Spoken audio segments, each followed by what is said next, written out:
காரியங்களையும் அற்புதங்களை செய்கிற தேவன் நம்ம வாழ்க்கையில் கடந்து வந்த நாட்கள் எல்லாவற்றிலும் ஆண்டவர் நமக்கு எவ்வளோ அற்புதங்களை அதிசயங்களை செய்து இம்மட்டும் நம்மளை நடத்தி வந்தாரே. அவதுக்காக கர்த்தரை ஸ்தோத்திரிங்க. ஹல்லேலூயா, ஹல்லேலூயா, ஹல்லேலூயா. ஏனைய 1000 நாட்களை பார்க்கிறோம். இந்த பிரகாரங்களில் செல்லும் ஒரே நாள் நல்லது. அகாமிய கூடாரங்களில் வாசற்படி ஆண்டவரே ஆண்டவரே ஹல்லேலூயா. அகாமிய கூடாரத்தில் தங்கியிருப்பதை பார்க்கிறோம். தேவனுடைய ஆலயத்தின் வாசற்படியிலே காத்திருப்பதையே தெரிந்து கொண்டேன் தாவீது சொல்றார். ஹல்லேலூயா. இந்த நாள் நமக்கு ஒரு விசேஷமான நாள். ஏனென்றால் கர்த்தரை ஆராதிக்க வந்திருக்கிறோம். ஹல்லேலூயா. நம்மத்திலே ஆண்டவர் வந்திருக்கிறார். ஹல்லேலூயா. நம்மத்திலே கர்த்தர் உலாவிக் கொண்டு இருக்கிறார். ஹல்லேலூயா.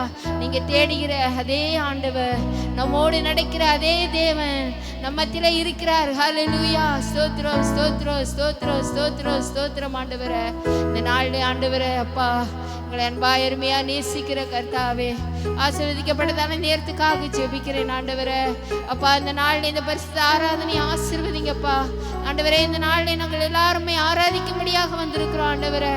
நீ செய்த நன்மைகளுக்காக உமக்கு துதிகளையும் ஸ்தோத்திரங்களையும் ஆண்டவரே நன்றியை செலுத்தும்படியாக வந்திருக்கிறோம் ஆண்டவரே. ஆண்டவரே எங்களை பலப்படுத்துங்க. வர வேண்டிய பிள்ளைகளை எல்லாம் கர்த்தர் கொண்டு வந்து சேருங்க ஆண்டவரே. இந்த ஆலயம் நிரம்பி வழியட்டும். தேவ பிரசன்னம் இருக்கட்டும் ஆண்டவரே. நல்ல ஆராதனை, நல்ல பாடல்கள், நல்ல செய்தியை தேவன் இந்த நாள் எங்களுக்கு தரும்படியாக உமக்கு நன்றி ஆண்டவரே. தடையை கொண்டு வருகிற எல்லா அந்த காலத்தின் கிரியைகளையும் இயேசுவின் நாமத்தில் நிர்மூலமாக்கி போடுங்க. இயேசுவின் நாமத்தில் ஜெபிக்கிறேன் நல்ல பிதாவே, ஆமென். ஹல்லேலூயா. ஆத்துமாவே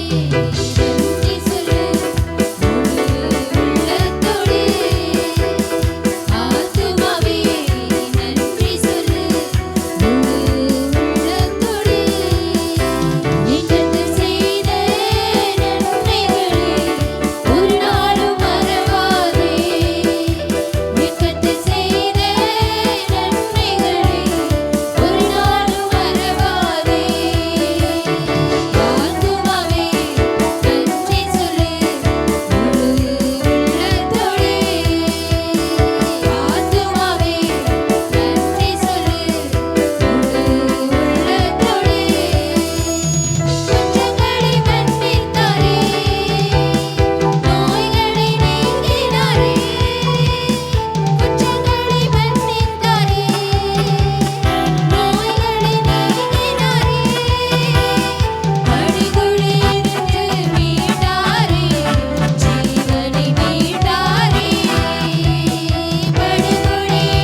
காலையில் தேவனுடைய வார்த்தைக்கு நேராக போக போகிறோம்.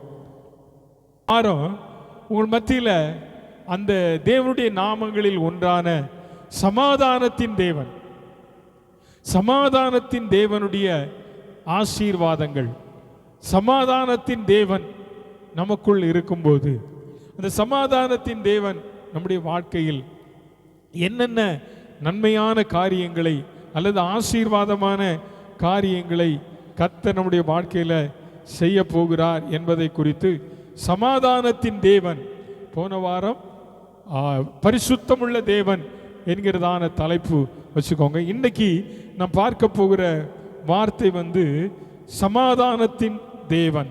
வாசிக்கலாம். பிலிப்பியர் நிருபம் 4ஆம் அதிகாரம், பிலிப்பியர் 4ஆம் அதிகாரம் அதனுடைய 9ஆம் வசனம்.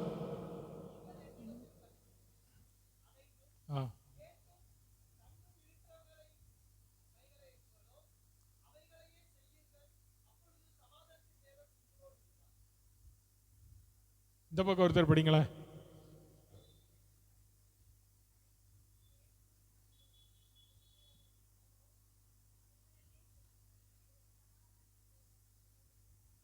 பவுல் சொல்றார், நீங்கள் என்னிடத்தில் கற்றும் அடைந்தும் கேட்டும் கண்டும் இருக்கிறவைகள் எவைகளோ அவைகளையே நீங்கள் என்ன செய்யுங்க.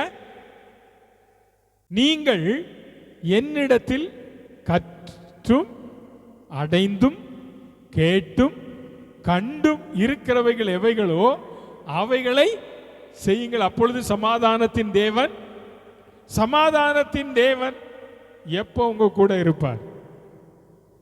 ஐயா, சமாதானத்தின் தேவன் உங்க கூட இருக்கிறாராம். பவுல் அது அழகா பிலிப்பிய சபைக்கு சொல்லும்போது அழகா சொல்றார், சமாதானத்தின் தேவன் உங்களோடு இருப்பார். என் கூட யார் இருக்கிறார்? பரிசுத்தமுள்ள தேவன் இருக்கிறார். என் கூட யார் இருக்கிறார்? சமாதானத்தின் தேவன் இருக்கிறார்.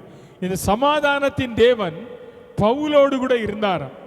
இந்த பவுலோடு கூட இருக்கிற தேவன், பவுல் சொல்றாரு இந்த பிலிப்பு பட்டணத்து சபை விசுவாசிகளுக்கு, நீங்க என்கிட்ட கற்றது அப்படின்னா நான் உங்களுக்கு சொல்லி தந்த பாடம், நீங்க படிச்சது, நீங்க அடைஞ்சது, அதனால பெற்ற நன்மை, அப்புறம் கேட்டது, நான் சொன்னதை கேட்டது, என் வாழ்க்கையில கண்டது, இந்த 4 காரியம், கற்றது, அடைந்தது, கேட்டது, கண்டது, இவைகள் எவைகளோ அவைகளை நீங்கள் செய்யணும். சமாதானத்தின் தேவன் கூட இருப்பார். இன்னைக்கு சமாதானத்தின் தேவன் நம்ம கூட இருக்கணும்னா ஆண்டவர் ஊழியக்காரர் மூலமாய் இங்கே பவுல் நமக்கு கற்றுத்தருகிறார். நீங்கள் என்னிடத்தில் கேட்டது என்னது, என்னிடத்தில் கற்றுக்கொண்டது என்னது, என்னிடத்தில் அடைந்தது என்னது, என்னிடத்தில் கண்டது என்னது. சவுலா இருக்கும்போது ஜனங்கள் கண்டது அவன் சபையை துன்பப்படுத்தின ஒரு மனிதன். இப்ப பவுலாய் மாற்றப்பட்ட போது பவுலிடத்தில் கண்டது சுவிசேஷத்திற்காக வைராக்கியம் பாராட்டுகிற ஒரு அனுபவம்.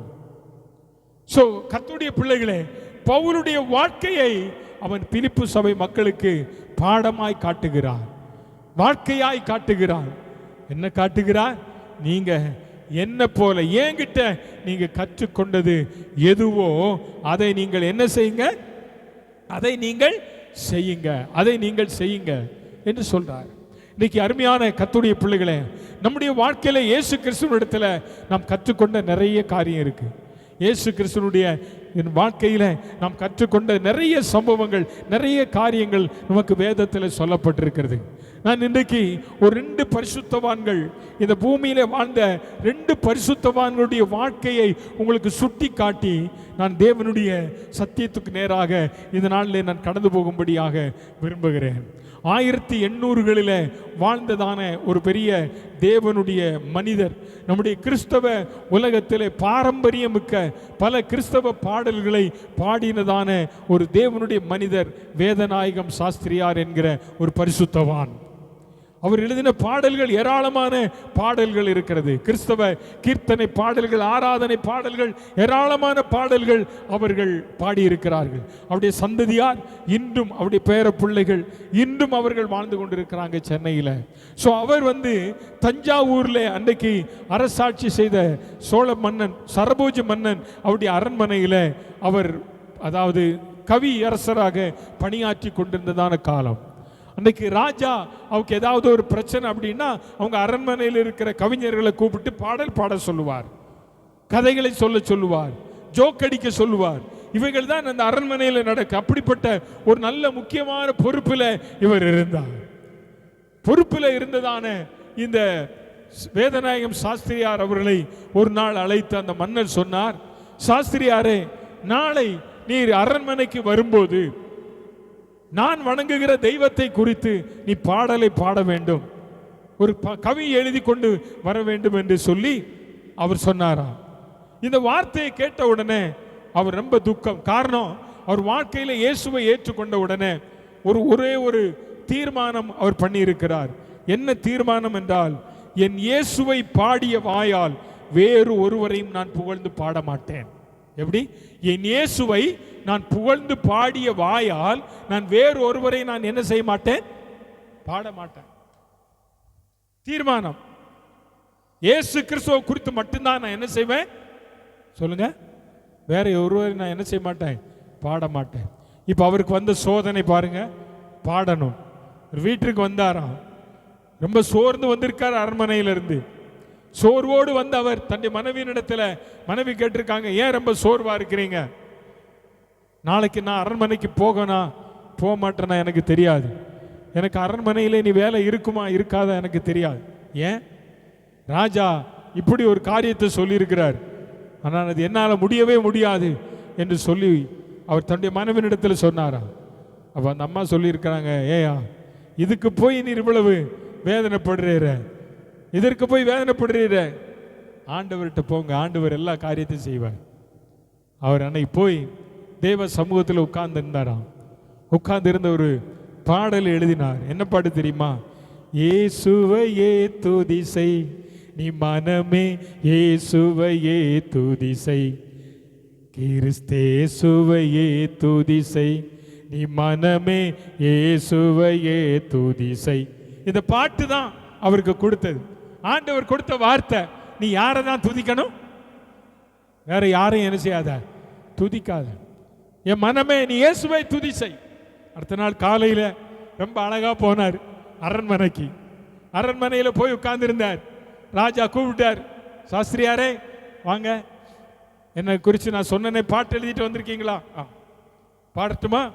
பாடும் பாடும்.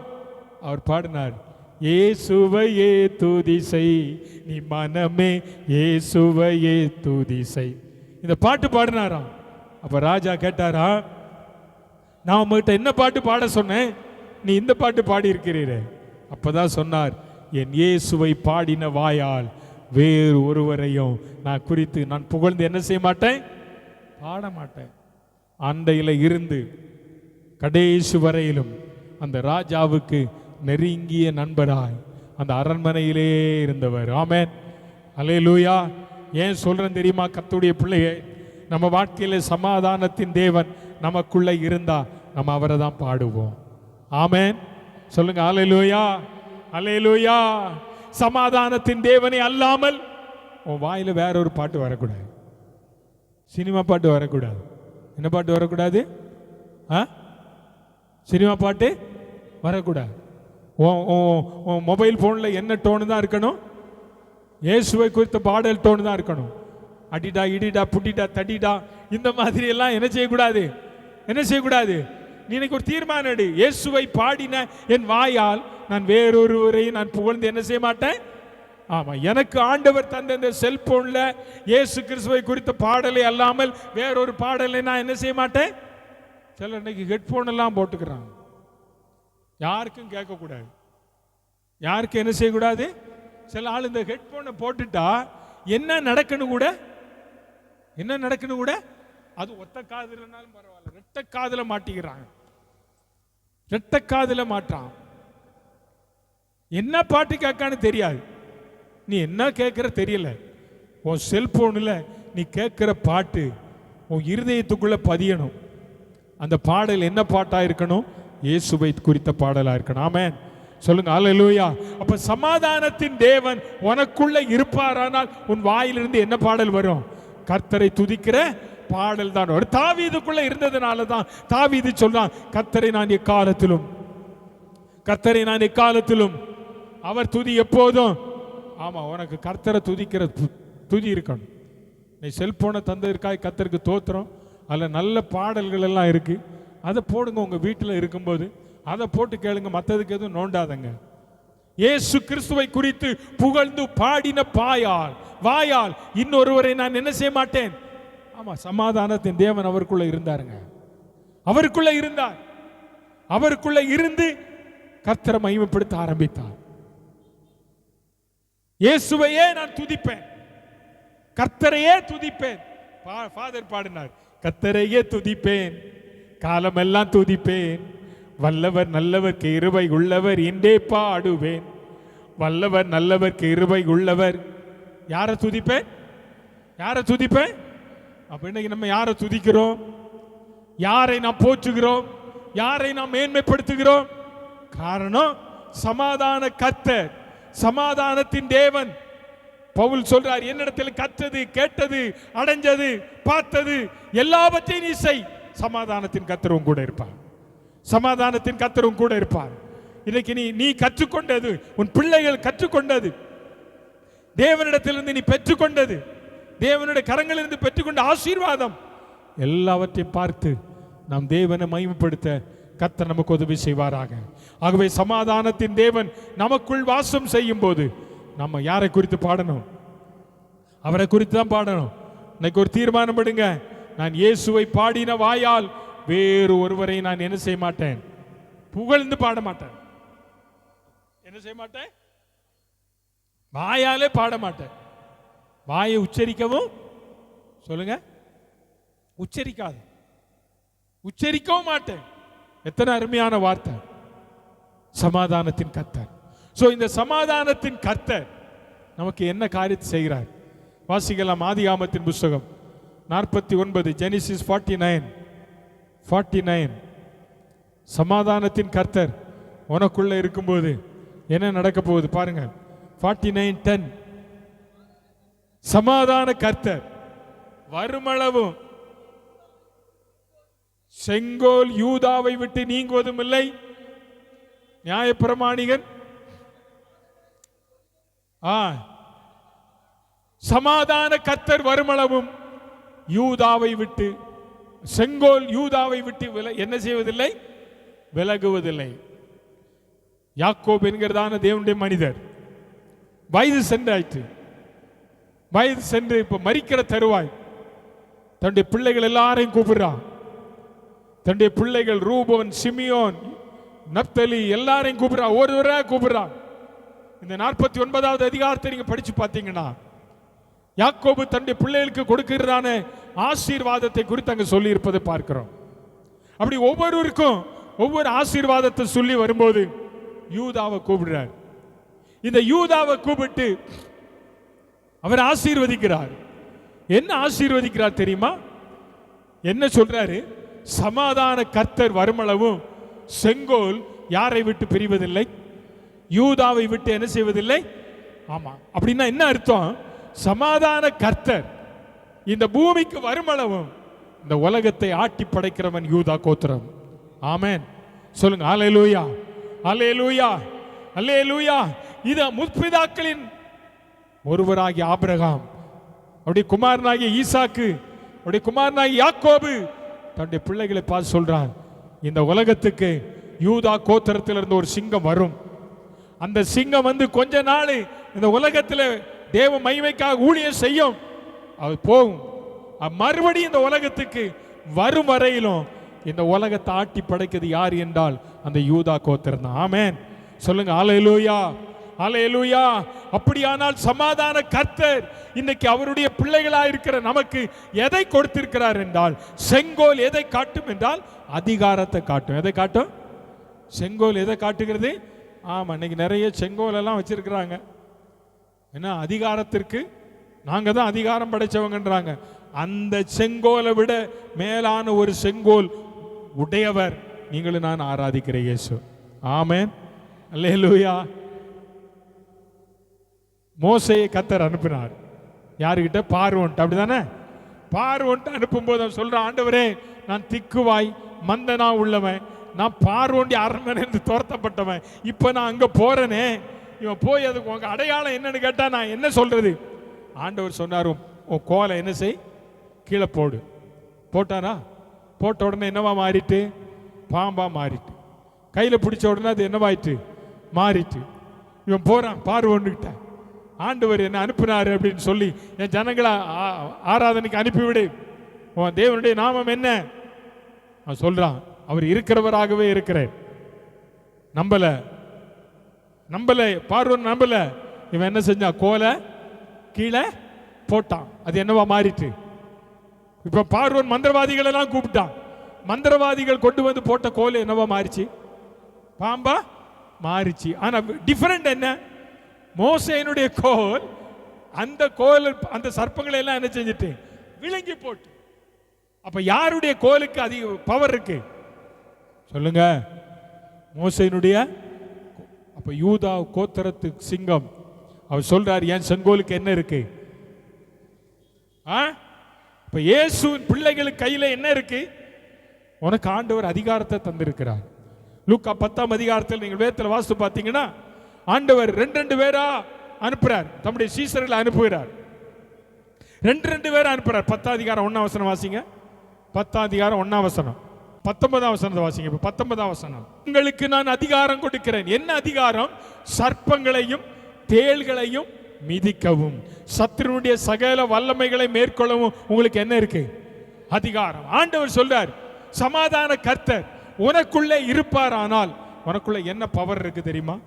ரூலிங் பவர் இருக்கும். ஆமென் சொல்லுங்க. ஆமென். உனக்கு கீழே எது இருக்கும்? அதிகாரம். நீ ஆட்சி பீடத்தில் இருப்ப. கர்த்தர் நம்மளை அப்படிதான் வச்சிருக்காரு. ஆமென். நம்முடைய பிள்ளைகள் பலர் அப்படி வைத்திருப்பதற்காய் நான் கர்த்தருக்கு நன்றி செலுத்துகிறேன். அதிகாரத்தை ஆண்டவர் தந்திருக்கிறார். இந்த அதிகாரத்தை நாம் இருக்கிற இடத்துல சரியாக என்ன செய்யணும்? பயன்படுத்தணும். சரியாய் பயன்படுத்தணும்.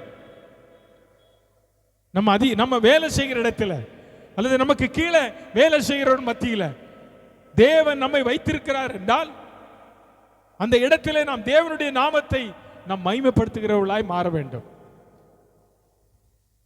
2ஆம் உலகப் போர்ல ஒரு சம்பவம் நடந்தது. அந்த சம்பவம் என்ன அப்படின்னா, ஐரோப்பியர்கள் 150 பேரும் இந்தியர்கள் 150 பேர் ஒரு படை, 2 பேர் கூட்டுப்படையாய் ஒரு மனிதனுடைய கையில தலைமை பொறுப்பை கொடுத்தாங்க. அந்த மனிதர் யார் என்றால் அவருடைய பெயர் வீர சூர்யா. அவர் இலங்கையிலே பிறந்து வளர்ந்தவர், ஒரு புத்த மதத்தை தழுவினவர். தன்னுடைய 19வது வயதில் இயேசு கிறிஸ்துவை ஏற்றுக்கொண்டவர். 19வது வயதில் இயேசு கிறிஸ்துவை ஏற்றுக்கொண்ட அந்த நபர், இவருக்கு தான் பெரிய பொறுப்பு. இவருக்கு கீழே 300 பேர் வேலை செய்யறான். ஆனா இந்த வேலை செய்யறவன் மத்தியில அடிக்கடி என்ன நடக்கும்? சண்டை நடக்குமா. இந்த சண்டைய இவர் பலமுறை சொல்லி பார்த்தாரு, கேட்கல. ஒரு நாள் 300 பேரையும் கூப்பிட்டார், வரிசையாய் நிற்க வைத்தார். நிற்க வைத்து இவர் ஒரு பெரிய அதிகாரி, அவருடைய பாதங்களை கழுவ ஆரம்பித்தார். அவருடைய பாதங்களை கழுவ ஆரம்பித்த அந்த நாளில் அந்த 300 பேரும் அவருக்கு கீழே சரண்டர் ஆயிட்டாங்க. இனிமேல் நாங்கள் என்ன செய்ய மாட்டோம்? நாங்கள் என்ன செய்ய மாட்டோம்? சண்டை போட மாட்டோம். இனிமேல் நாங்கள் சண்டை போட மாட்டோம். உமக்கு கீழே நாங்கள் அமைதியா இருப்போம். நாங்க என்ன அருமையான ஆளுகை பாருங்க. நான் ஒரு தலைவன், நான் இதெல்லாம் செய்யணுமான்னு நினைக்கல. ரிட்டையர்ட் ஆகி தன்னுடைய சொந்த ஊருக்கு வந்தார். இயேசு கிறிஸ்துவை குறித்து மற்றவர்களுக்கு அறிவிக்க ஆரம்பித்தார். அங்கே இருந்ததான வாலிபர்கள் எல்லாம் இவரை பிடிச்சி கட்டி ஒரு காட்டுக்குள்ளே கொண்டு போய் கொலை செய்யும்படியாய் கொண்டு போனார்கள். கொலை செய்யும்படி கொண்டு போன அந்த இடத்துல இவரே ஒரு கத்தியை அவங்க கையில் கொடுத்து, எப்பா நீங்கள் என்ன கொல்லை தானே செய்யணும், இந்தா கத்தி தாரேன், நீங்கள் என்ன செய்யுங்க, உங்களை எந்த அளவுக்கு என்னை துன்பப்படுத்த முடியுமோ அவ்வளவு துன்பப்படுத்தி என்னை வெட்டி கொன்றுங்க அப்படின்னு சொல்லிட்டாராம். இவரை கொலை செய்ய போக வாலிபர்கள் அவரை கொலை பண்ணாம அத்தனை பேர் அவருடைய பாதத்தில் விழுந்து சரண்டர் ஆகி, ஐயா உம்மை போல உங்க தெய்வத்தை போல வேறொரு தெய்வன் யாரும் இல்லை, நாங்கள் உம்மை கொலை செய்யலைன்னு தன் வாழ்க்கையை இயேசுவுக்கு ஒப்பு கொடுத்தாங்களாம். அருமையான கர்த்தருடைய பிள்ளையே, அவர் சொல்றாரு, என்னை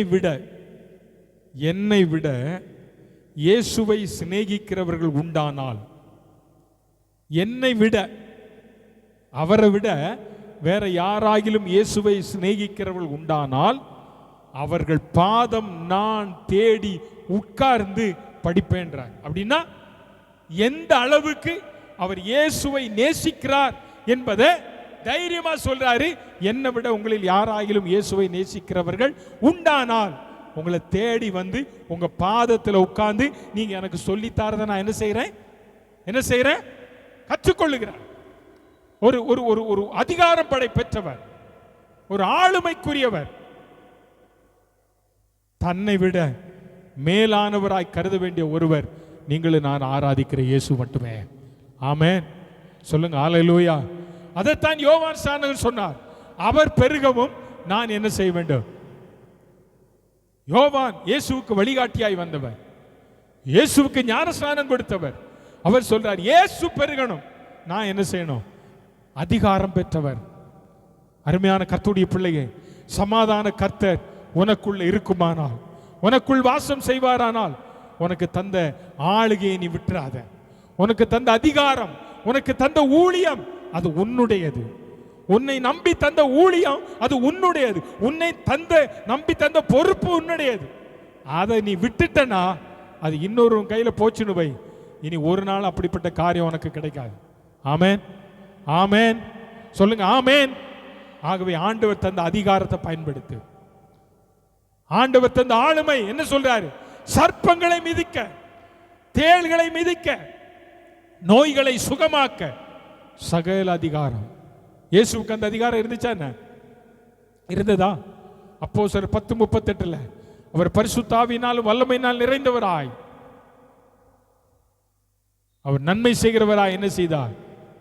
அவர் தேவன் அவருடைய இருந்தபடினால் அவர் நன்மை செய்கிறவராய் பிசாசின் பிடியில் அகப்பட்ட யாவரையும் குணமாக்குகிறவராய் என்ன செய்தாரா? அதிகாரத்தை அவர் பயன்படுத்தினார். எழுந்து நட, பாவம் செய்யாதே. இதெல்லாம் ஆண்டவர் அதிகாரத்துக்கு கீழ்ப்பட்டது. ஆமென். இன்னைக்கு ஆண்டவர் நமக்கு தந்திருக்கிற அதிகாரத்திற்கு நம்ம கீழ்ப்பட்டு நடக்கணும். அதனாலதான் சொல்றாரு, உங்களை நடத்துகிறவர்களுக்கு நீங்கள் எல்லாவற்றிலும் என்ன செய்யுங்க, கீழ்ப்படிங்க, நடங்குங்க.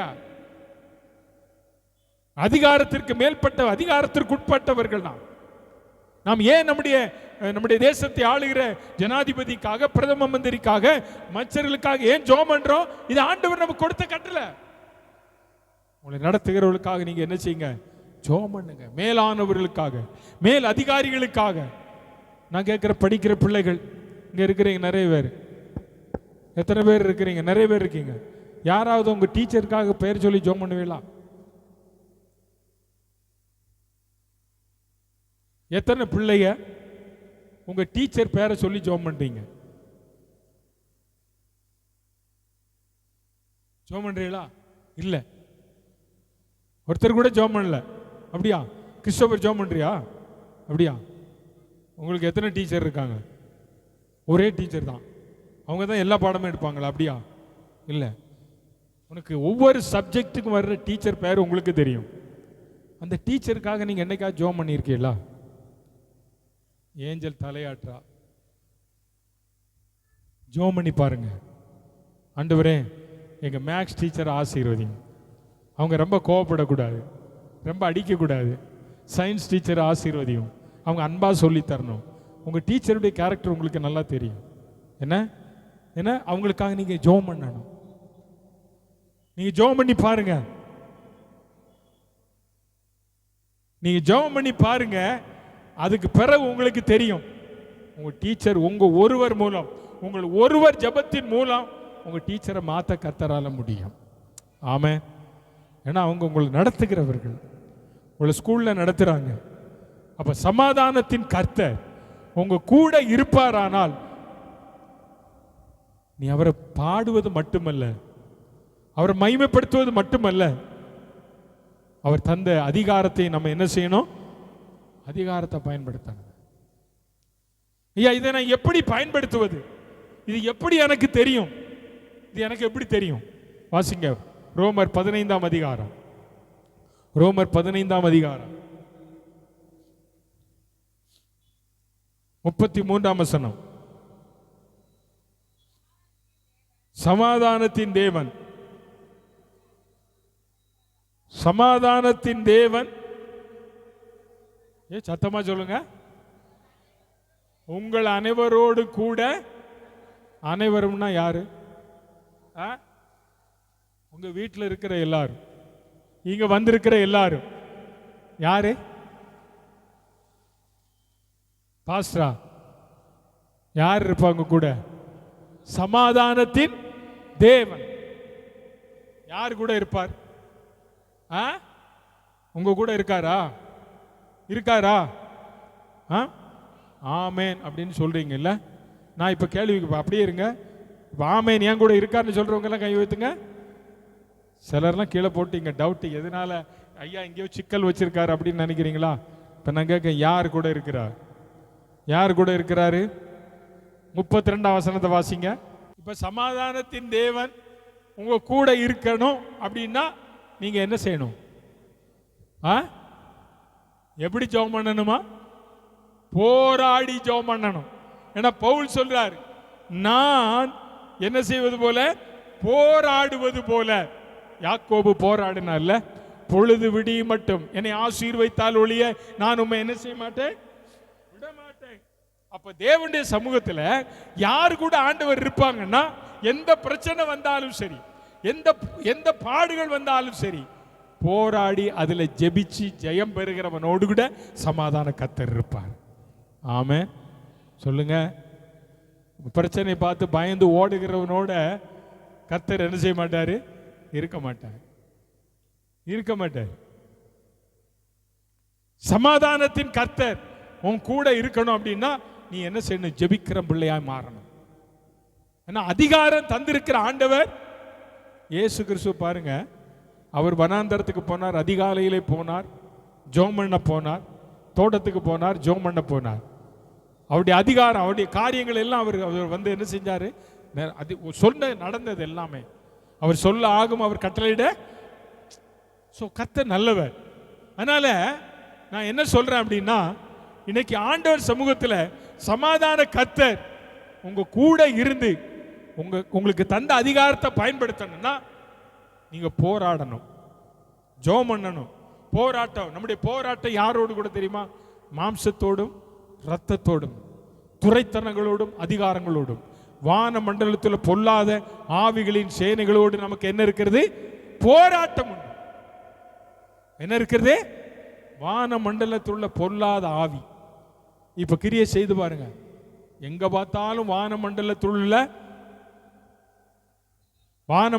உள்ள பொல்லாத சேனை, ஒரு பெரிய கூட்டம். அதோட நமக்கு போராட்டம் இருக்கு. இதை மேற்கொள்ளணும். நீ போராடி ஜெபம் பண்ணு, உன் பஸ்திக்காக ஜெபம் பண்ணு. உன் பஸ்தியில் கிரியை செய்கிற வான மண்டலத்தில் உள்ள சேனையை கட்டி என்ன செய்யணும்? நம்மளும் போய் நின்றக்கூடாது, நம்மளும் போய் என்ன செஞ்சிடக்கூடாது. பவுல் சொல்றாரு, நீங்க போராடணும். இப்படி நம்ம குடும்பங்களில் இருக்கிறவங்களுக்காக நம்ம என்ன செய்யணும்? போராடி ஜெபம் பண்ணணும். சமாதான கர்த்தர் உங்க கூடவே இருக்கிறார். நான் போராடுவது போல நீங்கள் என்ன செய்யுங்க? சொல்லுங்க, நீங்க என்ன செய்யுங்க? போராடி ஜெபம் பண்ணு. உன் பிரச்சனையிலிருந்து விடுதலை பெறணுமா? உன்னுடைய காரியம் சாதிக்கணுமா? யாக்கோபு பொழுது முடியும் மட்டும் போராடி என்ன செஞ்சான்? பொழுது விடிய மட்டும் ஆமென். யாக்கோபு போராடினான். என்ன போராடினான்?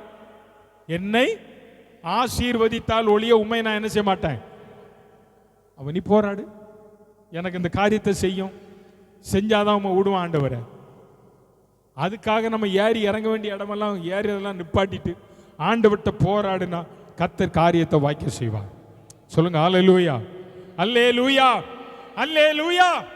பவுல் சொல்றார், நான் போராடுவது போல நீ போராடுனா, ஜெபிச்சனா, சமாதான கர்த்தர் கூட இருப்பார். சமாதான கர்த்தர் உனக்கு தந்த அந்த பவர், அந்த ஆளுமை, அந்த அதிகாரம் உன் மூலமாய் நடக்கும். ஆமென், ஆமென். அந்த சமாதான கர்த்தர் உன் கூட இருக்கிறார். இன்னைக்கு உனக்கு வர வேண்டிய ஆசீர்வாதத்தின் காரியங்கள் எல்லாம் இந்த அந்தகார லோகாதிபதி தடுத்து வச்சிருக்கிறான். நமக்கும் தான், சபைக்கும் தான், சபைக்கும் தான். ஆனா கர்த்தர் இந்த கிரியைகளை அழிக்க அவர் வல்லவர். ஆமென். சொல்லுங்க அல்லேலூயா, அல்லேலூயா. கர்த்தர் சமாதான கர்த்தர், சாத்தானை நம்முடைய பாதங்களுக்கு கீழாக நசுக்கி போடுகிறவர். ஆமென், ஆமென். அப்படி கிரியை அழிப்பார். ரோமர் 16 அதிகாரம் 20 வசனம். ரோமர் 16:20 படிங்க. ரோமர் 16:20. சமாதானத்தின் தேவன் சீக்கிரமாய் உங்கள் கால்களின் கீழே நசுக்கி போடுவார். கிருபை உங்களோடு பாருங்க. சமாதானத்தின் தேவன் சீக்கிரமாய் சாத்தானை உங்களுடைய கால்களின் கீழே. அப்படின்னா என்ன அர்த்தம்? அவனுடைய கிரியைகள், அவன் செய்கிற கிரியை இருக்கு பாருங்க. உங்க குடும்பத்துக்கு விரோதமாக செய்கிற கிரியை, உங்க பிள்ளைகளுக்கு விரோதமாக கிரியை செய்கிற கிரியை, உங்க கணவன் மனைவிக்கு விரோதமாய் செய்கிற கிரியை, பொல்லாத கிரியை, பொல்லாத கிரியை. இந்த கிரியைய அழிக்கணும்னா நீ போராடணும். கணவன் மனைவிக்குள்ள இன்னைக்கு கொண்டு வருகிற பிரச்சனையை மேற்கொள்ளணும்னா, இந்த சத்துரு கொண்டு வருகிற கிரியை அழிக்கணும் அப்படின்னா, குடும்பத்துக்குள்ள பிள்ளைகளுக்கும் பெற்றோருக்குள்ளே கொண்டு வருகிற பிரச்சனையை அழிக்கணும்னா நீ போராடி ஜெபம் பண்ணணும். இங்க பவுல் சொல்றாரு, ரோம சபைக்கு சொல்றாரு, சமாதானத்தின் தேவன் சீக்கிரமாய், சொல்லுங்க, சீக்கிரமாய் சாத்தானை உன் கால்களுக்கு கீழாக என்ன செய்வார் அப்படின்னா, சாத்தானை எல்லாம் அவனுடைய கிரியைகளை என்ன செய்வார்? நசுக்கி போடுவார். ஆமென். அதனாலதான் 91 சங்கீதத்தில் சங்கீதக்காரர் சொல்லுகிறார் பாருங்க, அவனுடைய 13 வசனத்தில், சிங்கத்தின் மேலும் விரியம்பாம்பின் மேலும் நடந்து நீ பால சிங்கத்தையும் வலு சர்ப்பத்தையும் மிதித்து போடுவாய். ஆமென். சொல்லுங்க ஆமென். யாரால முடியாது? யாரால முடியும்? கர்த்தர், கர்த்தருடைய பிள்ளைகளால முடியும். சமாதான கர்த்தர் உனக்குள்ளே இருப்பார். ஆனால் உன்னதமானவரின் மறைவிலே நீ வீற்றிருப்பாயானால், அவரை துதிக்கிற பாடல்களின் துதி எப்போதும் உனக்குள் இருக்குமானால், தேவன் தந்த ஆளுகையை நீ பயன்படுத்துவாயானால், நீ போராடி ஜெபிப்பாயானால், கர்த்தர் எல்லா கிரியையை நிர்மூலமாக்குவார். கர்த்தர் கிரியைகளை என்ன செய்கிறவர்? நிர்மூலமாக்குகிற கர்த்தர். சத்துருடைய கிரியைகளை சமாதான கர்த்தர் நிர்மூலமாக்குவார். சமாதானத்தின் தேவன் உன் கூட இருப்பார். ஆனால் உன்னை ஜெபிக்கிற ஒரு மனிதனாய் மாற்றி விடுவார். வேதத்தில் கிதியோன், ஆபிரகாம், யோசேப்பு, யோசபாத் போன்ற மனிதர்களை எல்லாம் நீங்க வாழ்க்கையை படிச்சு பார்த்தீங்கன்னா, அவங்க வாழ்க்கையில கர்த்தர் கூட இருந்தார். அவங்க கூட யார் இருந்தா? கர்த்தர் இருந்தார். கர்த்தர் இருந்தார். யோசேப்போடு கூட கர்த்தர் இருந்தார். அடிமையாய் போனதான யோசேப்பு, குழியிலே போடப்பட்டதான யோசேப்பு, இன்னைக்கு எகிப்தின் அதிபதியாய் உயர்த்தப்பட்டார் என்றால் வேதம் சொல்லுறது கர்த்தர் யோசேப்போடு இருந்தாராம். ஆதியாகமம் 39:2 சொல்லப்பட்டிருக்கிறது, யோசேப்போடு கர்த்தர் இருந்தார். யோசேப்போடு கர்த்தர் இருந்தார். நீங்க உங்க கூட கர்த்தர் இருக்கிறார். ஆமென். சமாதானத்தின் கர்த்தர் யார் கூட இருக்கார்? உங்க கூட இருக்கார். போராடு, கிரியைகளை அழி. உங்க வீட்டுக்குள்ள ஒண்ணுமில்லாத பிரச்சனைக்கு சண்டை வருதா புருஷ மனைவிக்குள்ள, நீங்க ஆண்டவர்கிட்ட ஜெபம் பண்ணுங்க.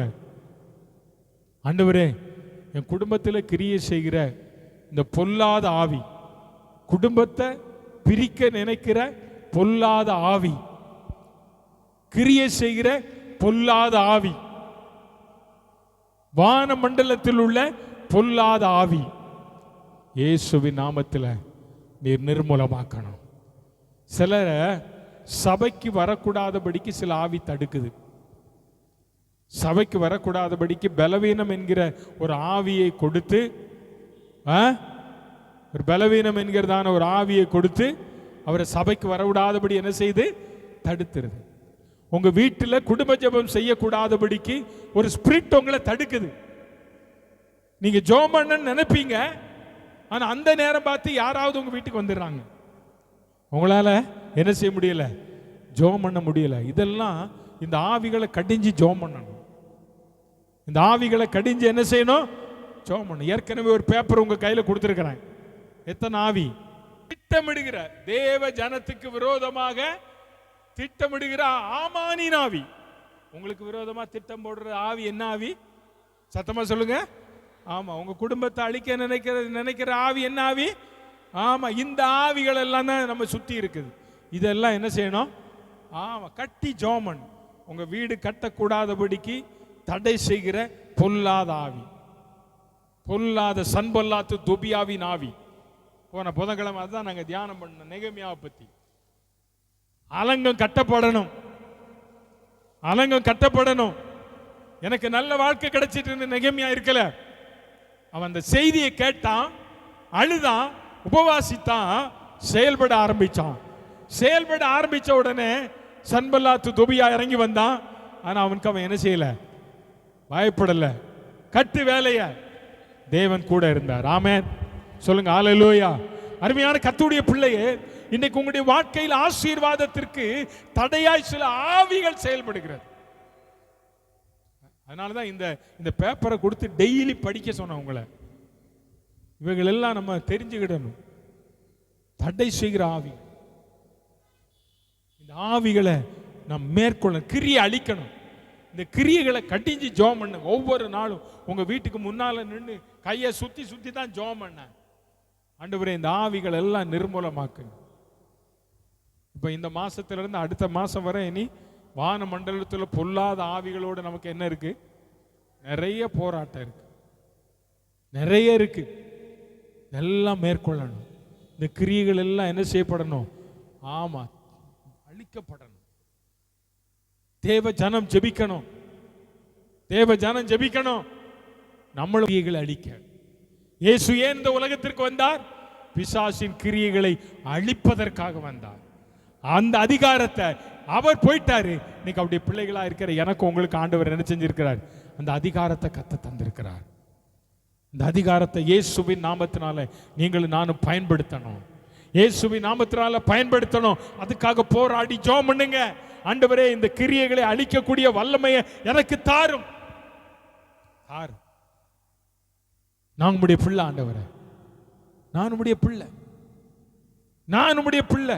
இந்த அதிகாரத்தை எனக்கு தரணும். கிரியைகள் அழிக்கப்படணும். அதுக்காக மந்திரவாதியை தேடி போவாது. மந்திரவாதிய ஆமா, அவன் இருக்கிறதெல்லாம் உறிஞ்சிட்டு விட்டுருவான். இந்த தொட்டனா தான் சொன்னார், மந்திரமெல்லாம் பொய், மையெல்லாம் போய், மந்திரமெல்லாம் போய், இயேசுதான். ஆமா, இயேசுதான் மெய். அவர்கிட்ட வா நீ. அதுக்காக அவர்கிட்ட தேடி போவாது. வந்து பக்கத்தில் இருக்கவன் நம்ம காத்துல ஊதுவான். இவனுக்கு ஏன் இப்படி இருக்கு தெரியுமா? யாரோ உன் வீட்டுக்கு விரோதமா செஞ்சிட்டாங்க. அப்போ நீ கர்த்தருடைய பிள்ளையா இருந்தா உடனே என்ன சொல்லணும்? இஸ்ரவேலுக்கு விரோதமான மந்திரம் இல்லை, யாக்கோபுக்கு விரோதமான, நான் ஆண்டவருடைய பிள்ளை, எனக்கு வச்சது வச்சிருக்கட்டும், பார்த்துக்கலாம், என் இயேசு பெரியவர். அல்லேலூயா, அல்லேலூயா. அந்த விசுவாசம் உனக்குள்ள வேணும். ஏன்னா அது வரணும்னா கர்த்தரும் கூட இருக்கணும். சமாதான கர்த்தர் இருந்தா தான் இந்த கிரியைகளை அழிப்பதற்கான பலன் உனக்குள்ள இருந்தா தான் இந்த வார்த்தைகள் வெளியே வரும். இந்த வார்த்தைகள் வெளியே வரும். நான் சொல்றேன், உங்ககிட்ட வந்து சொல்றவங்க எவ்வளவு ஆணித்தரமா பேசுறாங்க, எவ்வளவு ஆணித்தரமா பேசுறாங்க. நீங்க அவங்களோட குறைஞ்சவங்களா? பார்வோன் கிட்ட இப்போ எகிப்தில் இருக்கிற மந்திரவாதியும் வந்தாங்க, மோசையே நிற்கிறான் ஒருத்தன். அவனை சுற்றிலும் ஏராளமான ஆள் இருக்கு, நிற்கா இல்லையா? ஆமா, அவன் போட்டதும் கோல் வந்து பாம்பா மாறிச்சு, மோசை போட்டதும் பாம்பா மாறிச்சு. ஆனால் மோசேயினுடைய கோல் வல்லமை உள்ள கோல். மோசேயின் தேவன் உன்னுடைய தேவன். மோசேயின் தேவன் உங்கள் ஒவ்வொருடைய நம்முடைய தேவன். அந்த தேவன் உங்க கூட இருப்பாரானால் பார்வோனின் கிரியைகளை அழிக்க தேவன் நமக்கு பலன் தருவார். பார்வோனின் கிரியைகளை அழிக்க தேவன் நமக்கு என்ன செய்வார்? ஆண்டவருடைய பிள்ளைகளை, சமாதானத்தின் தேவன் உனக்கு தந்திருக்கிற அதிகாரம், சமாதானத்தின் தேவன் உனக்கு தந்திருக்கிற அதிகாரத்தை நீ மேற்கொள்ள வேண்டுமானால் நீ போராடி ஜெபம் பண்ணணும். அப்போதான் அவருடைய கிரியைகள் அழிக்கப்படும். இந்த கிரியைகள் நம்ம அழிக்கப்படுமானால் நம்ம யாரா மாறுவோம் தெரியுமா? 1 தெசலோனிக்கேயர் 5ஆம் அதிகாரம் 23ஆம் வசனம். 1 தெசலோனிக்கேயர் 5ஆம் அதிகாரம் 23ஆம் வசனம். அல்லேலூயா, யா அல்லேலூயா. இங்க பவுல் சொல்றாரு, தெசலோனிக்கே சபைக்கு சொல்றாரு, சமாதானத்தின் தேவன் தாமே உங்களை முற்றிலும் பரிசுத்தமாக்குவாராக. சொல்லுங்க, எப்படி பரிசுத்தமாக்குவாராக? முற்றிலும். அப்படின்னா முற்றிலும்னா என்ன அர்த்தம்? ஃபுல்லா உச்சன் தலையில இருந்து. 133ஆம் சங்கீதம் 1-2 வசனத்தை வாசிங்க. 133ஆம் சங்கீதம் 1-2 வசனம். அது ஆரோனுடைய சிரசிலிருந்து ஊற்றப்பட்டு அவனுடைய தாடியில வடிகிறதும் அவனுடைய அங்கிகளின் மேல் இறங்குகிறதுமான நல்ல தைலம். பாருங்க, எது? சகோதர ஐக்கியத்தை குறித்து சொல்லுது.